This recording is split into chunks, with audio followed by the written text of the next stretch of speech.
Tiene la palabra el diputado Luis Contigiani.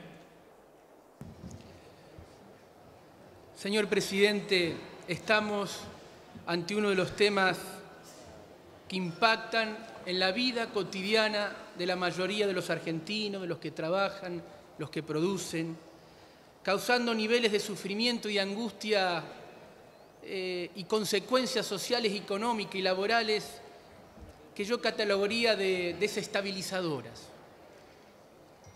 El tema de la tarifa en la Argentina tendríamos que remontarnos muy lejos, porque lo que tendríamos que discutir en todo caso es el modelo de producción y generación de energía en la Argentina. Yo no estoy convencido de que todos tengan que estar en manos del Estado, pero tampoco que todo tenga que estar en manos privadas, y tendríamos que ir hasta los 90.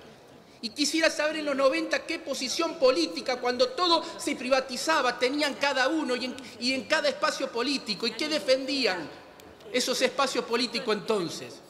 Y de entonces heredamos una matriz claramente desequilibrada en términos energéticos y privados. Quiero discutir por qué tiene que estar en manos privadas. Por ejemplo, se acaba de privatizar la central termoeléctrica de Sauce Viejo, de mi provincia, la Brigadier López. ¿Por qué razón estratégica tiene que estar en manos privadas? ¿A qué estrategia de desarrollo? Situación que ameritó que presente un proyecto de informes que espero que sea contestado, porque en esa privatización o en esa concesión hay una empresa que conecta al negocio de las tarifas y de la energía al más alto nivel del Poder Ejecutivo con una persona muy allegada al presidente de la Nación. No prejuzgo, quiero que me informen solamente eso. En todo caso, podríamos estar ante un problema ético. Pero el problema de las tarifas viene de lejos en la Argentina. Tenemos que hacer una discusión de fondo en este país. ¿Cuál es el error que yo creo que comete el Gobierno Nacional? Para mí son de tres tipos, de tres características.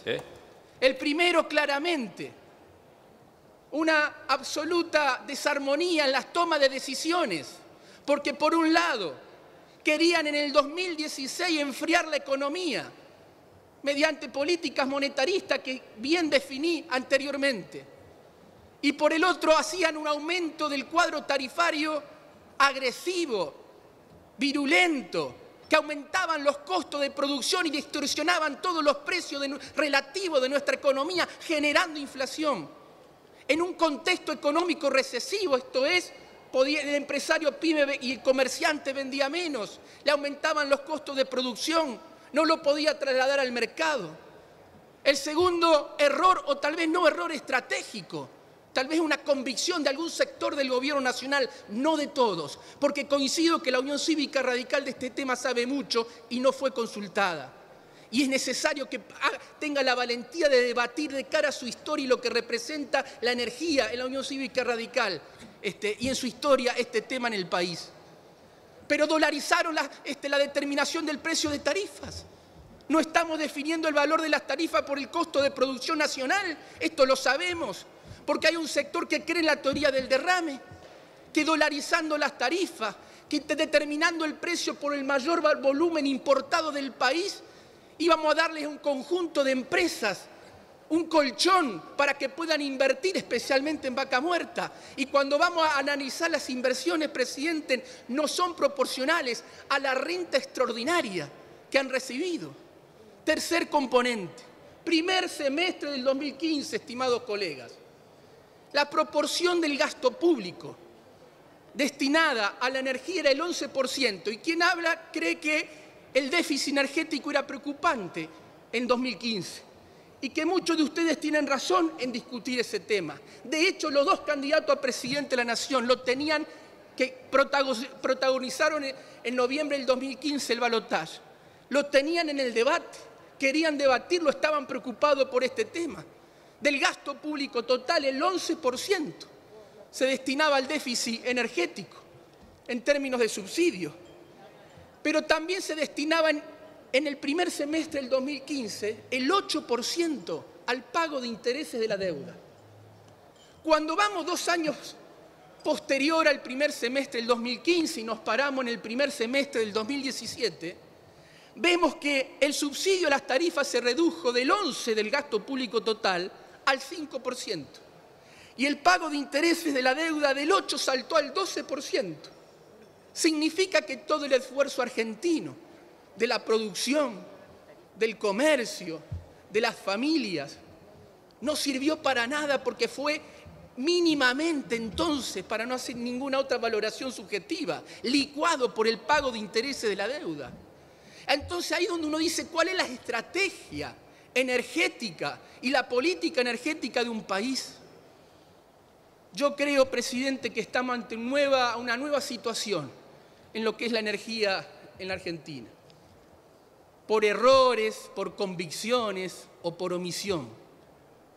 Estamos ante una nueva oligarquía de la energía en el país.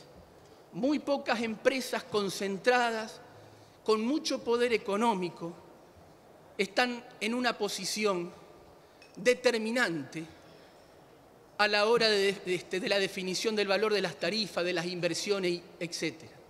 Y no hay ningún marco regulatorio, ninguna voluntad política que pueda entablar con ellos una negociación de igual a igual, presidente.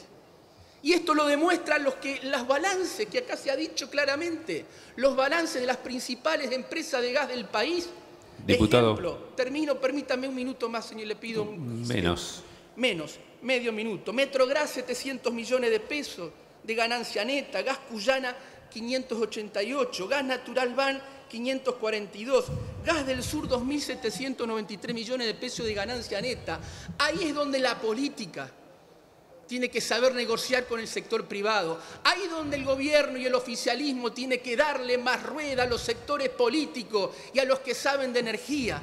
Ahí donde esto no tiene que estar en manos de aquellos tecnócratas y ligado a intereses privados, porque la energía es soberanía, la energía es desarrollo, porque en el mundo la energía se lo define a partir de los intereses estratégicos de un país y a partir de lo que el mercado también necesita, ni todo estatal, ni todo privado, interés público, interés nacional, mucha alta política y mucha transparencia. Gracias, presidente. Gracias, señor diputado.